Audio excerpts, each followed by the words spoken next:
Bab 109. Satu pun jangan dibiarkan hidup. Rilan Tang merayakan ulang tahun di Imperial Residence. Merupakan sebuah kabar yang sangat menggemparkan. Karena yang menghadirinya adalah para bos kaya dan terkenal. Bos-bos itu, ada yang datang karena Klutang, namun lebih banyak datang karena Imperial Residence. Karena Imperial Residence memiliki kedudukan yang luar biasa di Jiangzhou, dan kini keluarga Tang mampu merayakan ulang tahun di Imperial Residence, itu tandanya keluarga Tang berhasil menjalin hubungan baik dengan tokoh besar. Siapapun tidak menyangka, keluarga Tang lagi-lagi memancing sebuah masalah yang sangat besar. Kini orang-orang sudah tahu, semua yang terjadi karena keluarga Tang memiliki seorang menantu yang menjadi wakil kepala kepolisian di daerah Jiangbei. Dan keluarga Chen memiliki seorang anggota yang menjadi sekretaris jenderal di area militer. Karena sekretaris itu memanfaatkan relasi yang dimiliki, agar bisa mengadakan pesta ulang tahun di Imperial Residence. Hanya saja saat menjalankan semua itu, sekretaris Peter Chen tidak cukup berhati-hati, hingga membuat keluarga Tang menghadapi masalah besar, dan menjadi buah bibir orang-orang. Pei. Aku kira keluarga Tang sungguh telah bangkit dan berjaya, ternyata semua hanya kepura-puraan mereka. Kali ini mereka sudah menyinggung perasaan Raja Xiaoyao dan Shila Bai, keluarga Tang sungguh bernasib malang, bahkan seorang Klutang pun tidak lagi mampu membantu keluarga Tang. Masalah yang dihadapi keluarga Tang sudah teratasi, namun, kabar demikian masih saja beredar di luar. Dan Kingston Jiang yang tidak memiliki pekerjaan apapun, hanya bisa menjadi asisten rumah tangga bagi keluarga Tang. Klutang sibuk dengan pekerjaan di kantor. Dalam sekejap mata, beberapa hari telah berlalu. Hari ini adalah hari perayaan pertengahan musim gugur. Ini adalah hari berkumpul yang dirayakan 1 tahun sekali. Keluarga Tang pun mempersiapkan sebuah pesta perayaan. Hari ini adalah festival pertengahan musim gugur, juga hari untuk mengenang arwah keluarga Jiang. Ini adalah hari terakhir yang Kingston Jiang berikan pada dalang kejahatan masa lalu. Dia meminta dalang kejahatan 10 tahun yang lalu pergi berlutut selama 10 hari, lalu menyuruhnya bunuh diri hari ini juga demi menebus semua kesalahan yang telah diperbuat. Namun tidak seorang pun melakukannya. Setelah itu dia pun berkata, meminta dalang kejahatan 10 tahun lalu berkumpul di makam keluarga Jiang, demi menyelesaikan dendam yang dipendam sejak 10 tahun lalu. Pagi harinya, Kingston Jiang bangun tidur, Klutang merapikan dasi untuknya, sambil mengingatkan, hari ini adalah hari festival pertengahan musim gugur, hari berkumpulnya keluarga secara utuh. Saat di acara nanti, kamu tidak boleh sembarang bicara, jika sampai menyinggung perasaan kakek, aku pun tidak bisa membantumu lagi. Istriku, jas ini terlihat sangat aneh saat dikenakan di tubuhku. Setelah mengenakan jas, Kingston Jiang merasa sangat tidak leluasa. Bagaimana jika aku tidak perlu ikut dan membuatmu malu di depan keluarga Tang? Aku makan mie instan di rumah saja. Ekspresi wajah Klutang menjadi suram.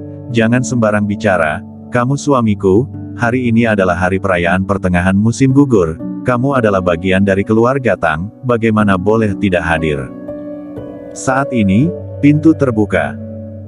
Jasmine He berjalan ke dalam, baru saja dia sudah mendengar isi percakapan keduanya, segera berkata, kamu tahu diri juga, tahu juga jika ikut akan membuat Klu malu. Bu, jika begitu aku tidak ikut saja, Klu sudah bersusah payah demi menjadi komisaris, jika aku ikut, dan membuat kakek marah, mereka mungkin saja akan mendesak Klu, tunggu setelah kedudukan Klu sebagai komisaris sudah cukup kokoh saja, aku baru datang ke kediaman keluarga Tang. Kakek paling tidak suka dengan orang yang terlambat. Graham Tang masuk ke dalam, berkata, jika Kingston Jiang tidak ingin pergi, tidak perlu dibujuk terus.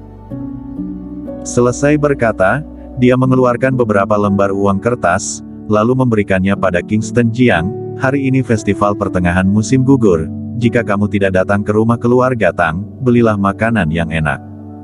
Terima kasih. Kingston Jiang menerima uang itu, dengan ekspresi wajah penuh terima kasih. Klutang mengerutkan kening, berkata, benaran tidak ikut. Klu, Jika aku pergi, kamu hanya akan dipermalukan. Aku tidak ingin kamu dipermalukan di depan keluarga besar, saat ini kamu sudah menjadi komisaris. Klutang berpikir sejenak, berkata, boleh juga. Nanti aku akan pulang lebih awal, kita pergi makan bersama, hitung-hitung sebagai ganti rugi untukmu. Terima kasih istriku, kata Kingston sambil tersenyum ceria. Klutang juga menghela nafas dengan tak berdaya. Dia memberikan Kingston Jiang pekerjaan, tetapi Kingston Jiang baru saja bekerja 1 hari, malah sudah menyinggung hati sekumpulan orang, orang-orang itu bahkan datang mengadu pada dirinya. Dia terpaksa menyuruh Kingston Jiang pulang berdiam di rumah. Setelah para anggota keluarga Tang berjalan keluar, senyuman pada wajah Kingston pun menjadi kaku, digantikan oleh ekspresi suram. Terlintas hawa-hawa mematikan pada wajahnya. Dia mengeluarkan handphone, lalu memanggil nomor Bloody, "Bloody, bagaimana kondisi saat ini?" "Bos." Akhirnya bos telepon juga, "Aku terus-menerus memantau kondisi di pemakaman. Hari ini adalah hari pemakaman beberapa kepala keluarga besar. Lokasi pemakaman yang dipilih adalah di sekitar pemakanan keluarga Jiang. Saat ini anggota-anggota inti dalam 4 keluarga besar berkumpul di pinggir kota. Selain itu juga terlihat Pangeran Duan, Demian Jiu, dan orang-orang dari Jiangzhong. Jika dijumlahkan, semua berjumlah sekitar 10.000 orang." Lapor Bloody dengan cepat. Kingston Jiang bertanya dengan ekspresi suram, "Bagaimana dengan persiapan di tempat Raja Xiaoyao?" Bloody menjawab, "Sudah telepon dan bertanya. Katanya 100.000 tentara sudah berkumpul, 100 buah pesawat tempur, 300 buah mobil tank, 500 buah mobil anti peluru dan 1000 buah mobil tentara sudah berkumpul di area militer. Kini menunggu perintah darimu, tetapi kata Raja Xiaoyao, ini adalah bantuan terakhir kali untukmu, dan dia tidak ingin menciptakan guncangan yang terlalu besar." Kingston Jiang menjawab dengan nada dingin, "Yang tidak bersangkutan tidak masalah, yang bersangkutan, tidak satupun dibiarkan hidup." Dari ujung telepon, Bloody bisa merasakan hawa-hawa mematikan dari diri Kingston Jiang. Kingston Jiang keluar, bergegas ke Mortal Clinic. Dia mengganti pakaian, menggunakan mantel dengan ukuran besar, lalu mengambil topeng yang sudah disiapkan sebelumnya. Dendam selama 10 tahun, akan diakhiri hari ini. Pinggir kota Jiangzhong, di sekitar Danau Huayue. Berkumpul orang-orang dari 4 keluarga besar di sana. Di tengah jalan raya yang jauh, penuh dengan pria yang mengenakan kaos hitam, dengan tangan memegang pisau, tongkat besi dan lain-lain. Semuanya adalah orang terlatih dalam dunia bela diri. Melody Xiao juga di sana. Dia sempat dirawat beberapa waktu dalam rumah sakit, luka pada tubuh pun sudah jauh lebih pulih, namun bekas pada wajah tak kunjung pudar. Saat ini dia tidak lagi memiliki paras yang cantik, dia terlihat sangat hancur dan terpuruk. Dia melihat keempat keluarga besar yang tengah berkumpul, melihat Pangeran Duan, Demian Jiu dan banyak buaya besar yang terlatih dalam dunia bela diri, serta puluhan ribu orang yang memegang senjata di 2 sisi jalan. "Kakak pertama, tindakanmu ini jelas-jelas mendorong keluarga Xiao ke dalam lubang api." Melvin Xiao berkata dengan dingin, "Kini para senior telah berkumpul, anggota kita mencapai puluhan ribu orang, mungkinkah masih takut dengan keluarga Jiang yang tidak memiliki kemampuan apapun itu? Hari ini jika anak sial keluarga Jiang itu berani datang, tempat ini akan menjadi tempat penguburan tulang-tulangnya."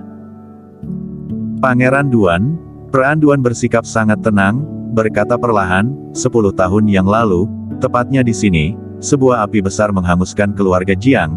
10 tahun kemudian, masih di tempat yang sama, asalkan anak sial keluarga Jiang berani muncul, maka dia akan datang tanpa kembali. Melvin Xiao segera menambahkan, dengan adanya Pangeran Duan, anak sial keluarga Jiang itu pasti tidak berani datang. Para anggota dari 4 keluarga yang berkumpul di sana tidak takut sedikitpun. Nelson Wang melihat jam sudah menunjukkan jam 9, dia pun berkata, "Kita tunggu sampai jam 12, tepat jam 12, pemakaman ayah akan dimulai." Liam Zhou mengangguk, sudah memperkirakan kesempatan, jam 12 memang waktu paling tepat, cocok untuk dilakukan pemakaman. Plap. Di saat inilah, Seorang pria bertato naga hijau berlari datang, berlutut dengan satu kaki. Pangeran Duan, ada sebuah mobil melaju kemari, terlihat dua orang di dalam mobil, keduanya memakai topeng. Haha. Pangeran Duan tertawa terbahak-bahak, dua orang itu berani sekali datang kemari. Bawa masuk, ini akan menjadi tempat penguburan bagi tulang-tulangnya. Dari kejauhan, Bloody mengemudikan mobil melaju cepat. Melihat ke depan, dua sisi jalan penuh dengan orang-orang bersenjata. Sedangkan daerah sekitar pemakaman keluarga Jiang itu juga dikelilingi banyak sekali orang. Melihat situasi itu, hati Bloody terkejut, lalu menghela nafas berat, semoga saja orang-orang itu tidak keterlaluan, jika tidak, hari ini juga air sungai akan menjadi merah. Berhenti. Baiklah. Bloody langsung menghentikan mobil. Kingston Jiang membuka pintu mobil dan turun.